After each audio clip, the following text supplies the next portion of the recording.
오늘이 종려주일이고 이번 주가 고난주간, 다음 주일이 부활주일입니다. 예수께서 감람산에서 예루살렘으로 입성할 때 수많은 무리들이 몰려들어 예수님을 환영했습니다. 자, 감람산에는 그 산 이름처럼 감람나무, 즉 올리브나무가 울창했다고 합니다. 시온산이 예수님을 가리킨다면 감람산은 메시아를 기다리는 유대인들을 상징한다고 합니다. 감람산 그 입구 중앙에 예수께서 로마 군병들에게 체포되기 전까지 제자들과 함께 지내며 기도하신 그 겟세마네 동산이 있습니다. 구약성경 스가랴에는 그 메시아와 감람산에 대한 예언이 나옵니다. 스가랴 14장 4절을 보면은 그날에 그의 발이 예루살렘 앞 곧 동쪽 감람산에 서실 것이요, 이렇게 말씀하고 있습니다. 메시아에 대한 이 예언의 말씀대로 예수께서 오셨습니다. 나귀를 타고 감람산에서 예루살렘 성으로 입성을 한 것입니다. 예수께서 예루살렘에 입성할 때 수많은 무리들이 종려나무 가지를 들고 맞으러 나가 외쳤습니다. 호산나, 찬송하리로다. 주의 이름으로 오시는 이곧 이스라엘의 왕이시여 하면서 열렬하게 환영을 했습니다. 여기 나오는 그 호산나, 호산나는 그 시편 118편에 나오죠. 지금 나를 구원하소서, 이런 뜻입니다. 그런데 나중에 시대가 흘러가면서 만세 또는 찬양하라, 이런 의미로도 쓰여서 왕이나 메시아를 맞이하면서 외치는 그 환호성이 되었습니다. 그러니까 예수님을 향해서 종려나무 가지를 흔들면서 호산나 이렇게 외치던 그 무리들은 예수님을 왕으로 그리고 메시아로 인식을 하면서 우리를 구원해 주세요 하면서 소리 높여 찬양을 했던 것입니다. 예수님께서는 예루살렘에 체류할 때 낮에는 성전에서 가르치시고 밤에는 감람산에 가셔서 제자들과 함께 쉬기도 하고 기도도 하셨습니다. 주님께서 체포되던 당일 밤에 감람산 그 겟세마네 동산에서 기도할 때는 피땀을 흘리면서 기도를 하셨습니다. 불과 며칠 전까지만 해도 주님은 수많은 사람들에게 환영을 받는 아주 인기 절정의 그런 시간을 가졌습니다. 그런데 겟세마네 동산에서 기도할 때는 외롭고 힘들게 애써서 이렇게 기도하고 계십니다. 그런데 제자들은 저만치 떨어져서 지쳐서 잠에 빠져 있습니다. 고난의 잔을 목전에 둔 예수님께서 얼마나 애써서 기도하는지 천사가 하늘로부터 나타나 기도하는 것을 도와주었습니다. 그리고 땅에 떨어지는 주님의 땀방울이 핏방울같이 되었습니다. 십자가에서 고난의 피를 쏟기 전에 이미 기도하면서부터 그 피를 흘린 것입니다. 구약성경을 쭉 읽어보면 주님께서 죄인들을 위해 피 흘리고 희생 제물이 되는 장면을 미리 보여주는 내용들이 있습니다. 그 중에 레위기 16장에 보면은 대속죄일 의식이 나옵니다. 대제사장이 있죠. 대제사장이 1년에 한 번 대속죄일에 지성소에 들어갑니다. 지성소 안에는 언약궤가 있습니다. 언약궤를 다른 말로는 증거궤라고도 하고 법궤라고도 합니다. 그 안에는 십계명이 새겨진 돌판과 아론의 쌍난 지팡이 그리고 만나 항아리가 들어있었습니다. 자, 언약궤 위에 덮개가 있고 덮개 위에 이렇게 그룹이 있습니다.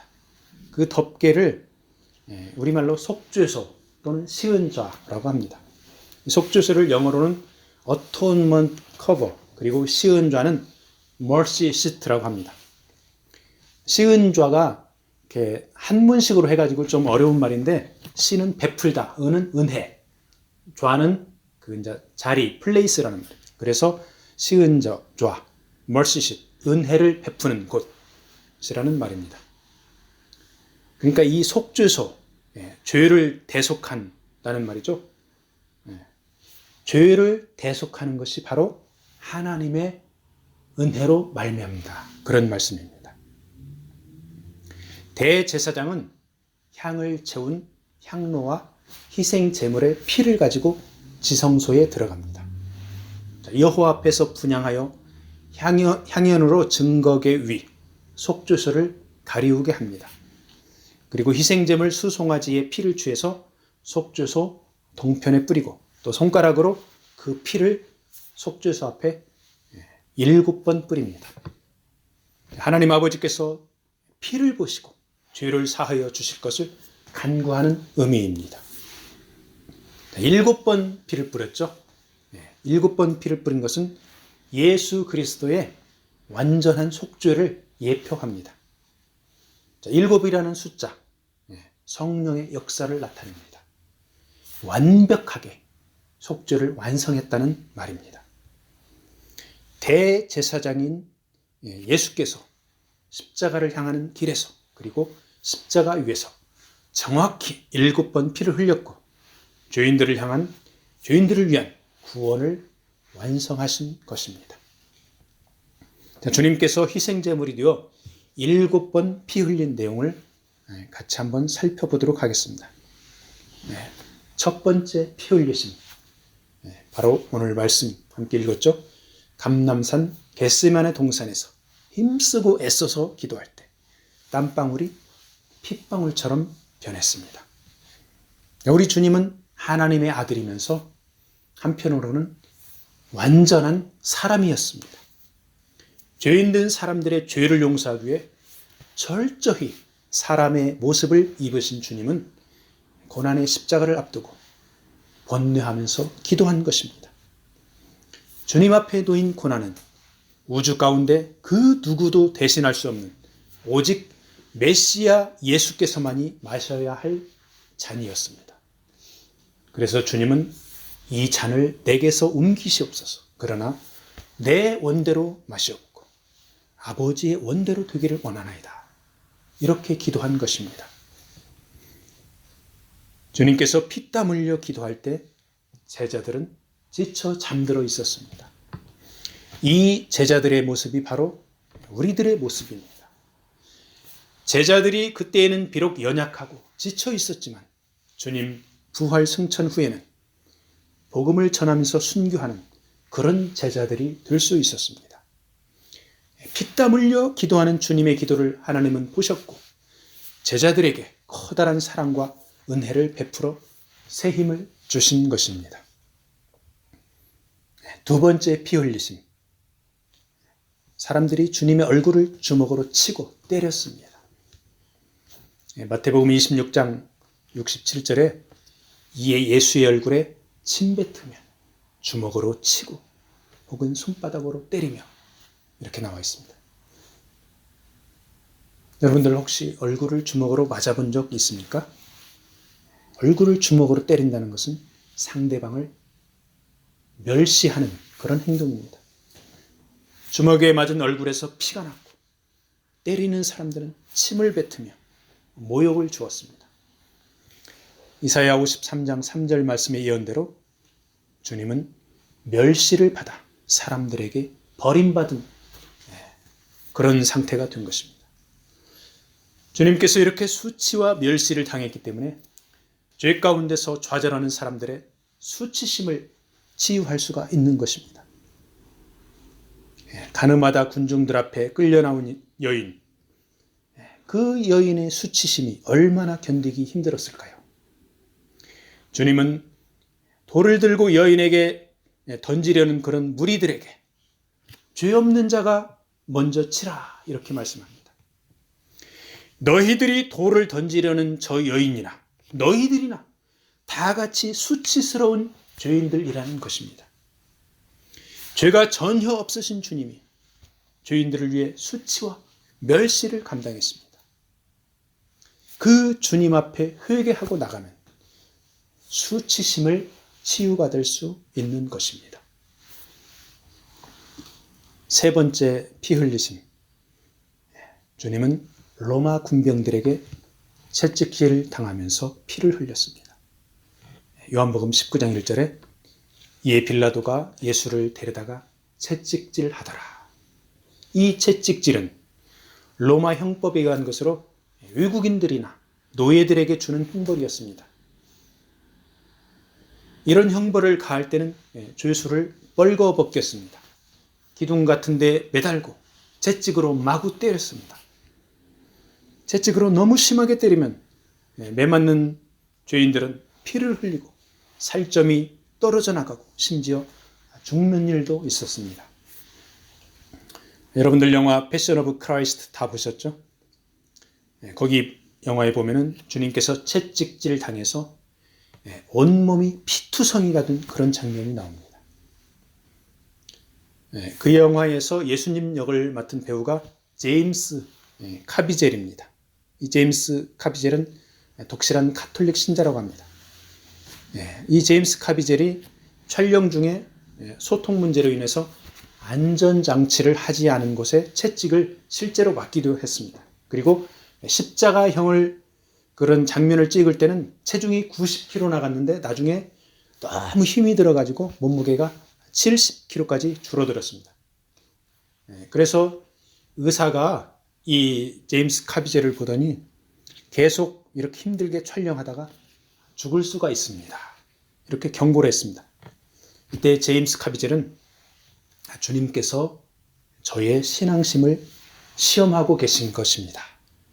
이렇게 말하고 계속 촬영을 강행했다고 합니다. 이렇게 영화 찍는 것도 힘든데 주님은 영화가 아닌 실제로 채찍에 맞고 피를 흘리면서 고난을 당했던 것입니다. 이사야 53장 5절에 그가 채찍에 맞음으로 우리는 나음을 받았도다. 이 예언의 말씀이 나옵니다.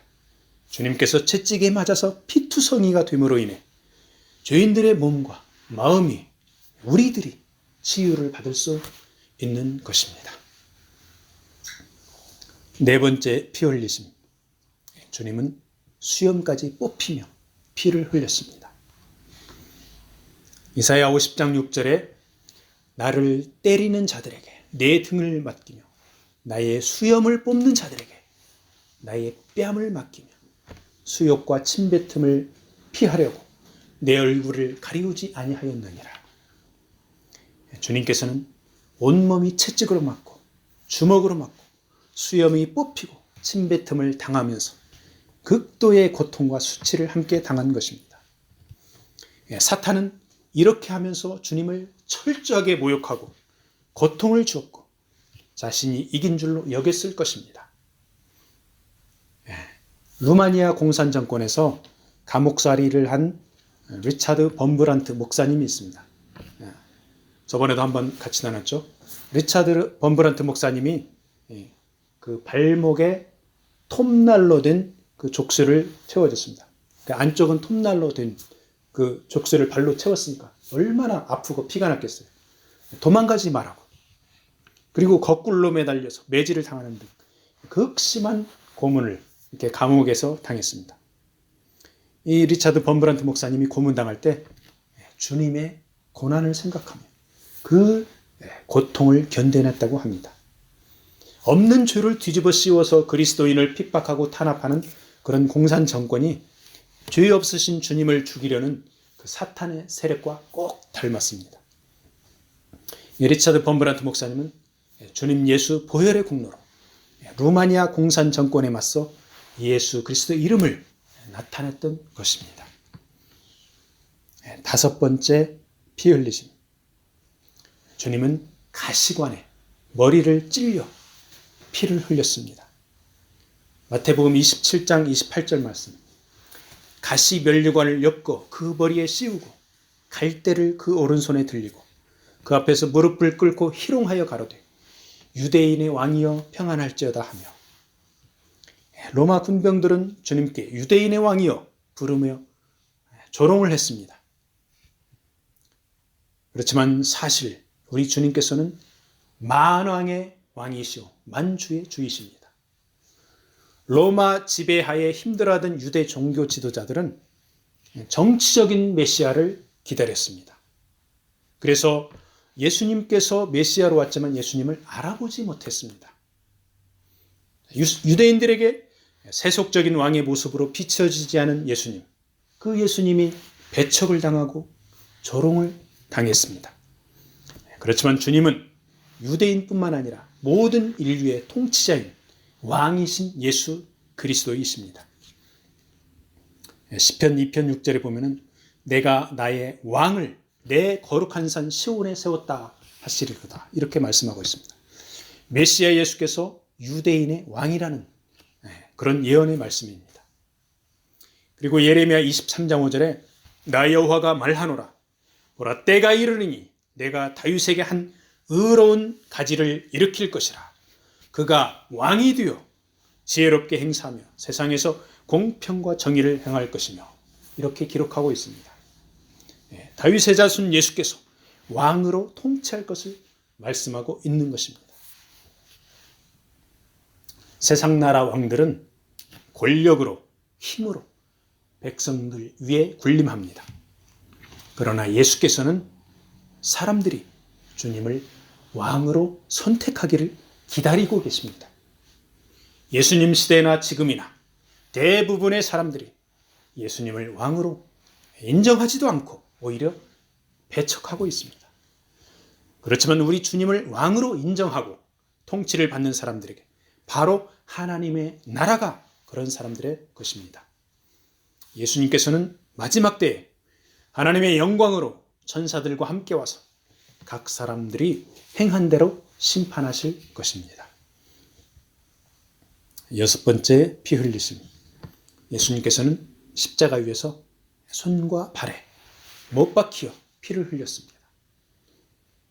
요한복음 20장 25절에 보면은 그 도마가 내가 그 손의 못자국을 보며 내 손가락을 그 못자국에 넣으며 내 손을 그 옆구리에 넣어보지 않고는 믿지 아니하겠노라 이렇게 이야기하고 있죠. 예수님은 한밤중에 체포되었습니다. 산헤드린 공회와 대제사장 가야바 앞으로 끌려가 뺨을 맞고 폭행을 당했습니다. 물도 마시지 못하고 밤잠도 자지 못해 극도로 지친 예수님은 다음날 유대 총독 빌라도의 관정으로 호송되었습니다.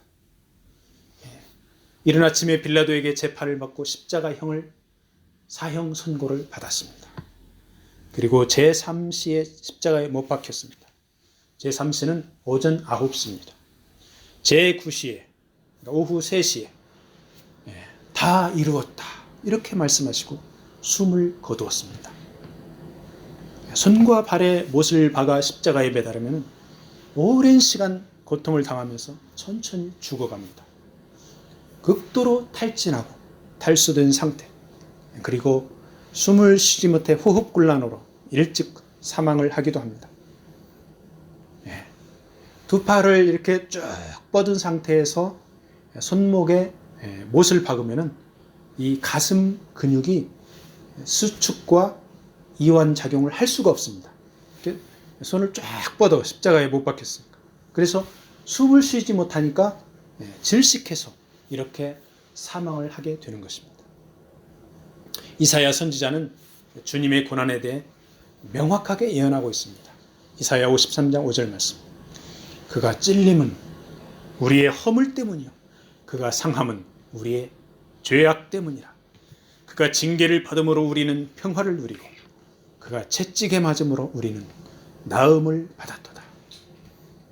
우리가 죄의 용서함 받고 평강을 누리는 것은 바로 주님께서 십자가 고난을 당하셨기 때문입니다. 일곱 번째, 피 흘리심. 주님께서는 옆구리에 창에 찔려 물과 피를 쏟으셨습니다. 요한복음 19장 34절. 그중 한 군병이 창으로 옆구리를 찌르니 곧 피와 물이 나오더라. 주님께서는 금요일 오전 9시에 십자가에 못 박혀 오후 3시에 숨을 거두어 6시간 만에 죽으셨는데 유대인들은 안식일이 시작되는 금요일 해가 진력 전까지 시체들을 처리하기를 요구합니다. 십자가형을 받는 죄수들이 늦게 죽으면 다리를 꺾어서 십자가형을 마무리합니다. 빨리 죽이는 것이죠. 로마 군병들이 두 강도의 다리를 꺾어서 죽음을 확인합니다. 예수님 앞에 와서는 보니까 예수님이 이미 죽었습니다. 다리를 꺾지 않고 옆구리에 창을 찌릅니다. 이미 죽은 예수님께서 피와 물이 줄줄줄 흘러나옵니다. 주님의 부러지지 않은 뼈에 대한 구약 성경 말씀이 정확하게 성취되었습니다. 시편 34편 20절에 보면은 그 모든 뼈를 보호하시며 그 중에 하나도 꺾이지 아니하도다. 이렇게 말씀하고 있습니다. 그리고 찔린 옆구리에 대한 예언의 말씀 또한 정확하게 성취되었습니다. 스가랴 10장 10절 말씀. 내가 다윗의 집과 예루살렘 거민에게 은총과 간구하는 심령을 부어주리니 그들이 그 찌른 바 그를 바라보고 그를 위하여 애통하기를 독자를 위하여 애통하듯 하며 그를 위하여 통곡하기를 장자를 위하여 통곡하듯 하리로다. 주님께서는 물과 피를 아낌없이 흘려 죄인들을 위한 희생 제물이 되신 것입니다. 아멘. 대제사장이 1년에 한 번 지성소에 들어가 7번 희생 제물의 피를 뿌린 것과 관련해서 주님께서 7번 피를 흘린 내용을 이렇게 쭉 살펴보았습니다. 구약 성경에서 육체의 생명은 피에 있다고 말씀하고 있습니다. 레위기 17장 11절 말씀 주보에 나와 있습니다. 한번 같이 읽겠습니다. 레위기 17장 11절 말씀. 육체의 생명은 피에 있습니다. 내가 이 피를 너희에게 주어 단에 뿌려 너희의 생명을 위하여 속하게 하였나니 생명이 피에 있으므로 피가 죄를 속하느니라. 아멘. 죄 가운데 죽을 수밖에 없는 죄인의 생명을 속하기 위해 죄 없으신 예수께서 피를 흘려 희생 제물이 되신 것입니다. 주님의 고난에 관한 예언인 이사야 53장 12절 말씀에 그가 자기 영혼을 버려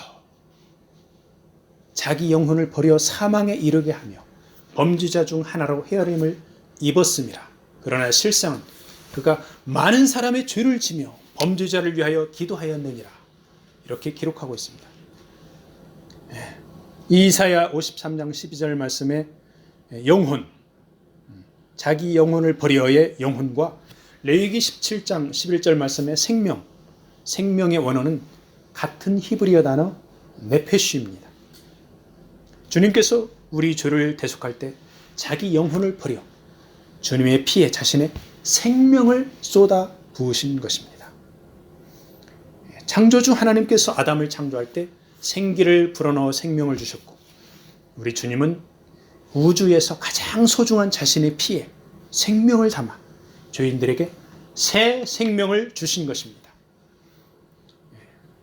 그러니까 여러분과 저에게는 예수 그리스도의 보혈의 공로로 인한 생명력이 넘치고 있습니다.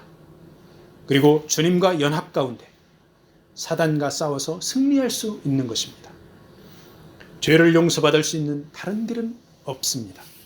오직 예수 그리스도 보배의 피를 통해서 죄 용서함을 받습니다. 새로운 생명을 누리는 다른 길도 없습니다. 오직 예수 그리스도, 예수께서 주시는 생명의 보배 피로 새로운 생명을 얻는 것입니다. 아멘. 말씀을 마무리하겠습니다.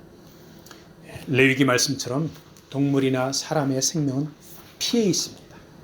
피를 과다하게 흘리면 죽게 되고 피의 병균이 오염되면 병들어서 죽을 수가 있습니다.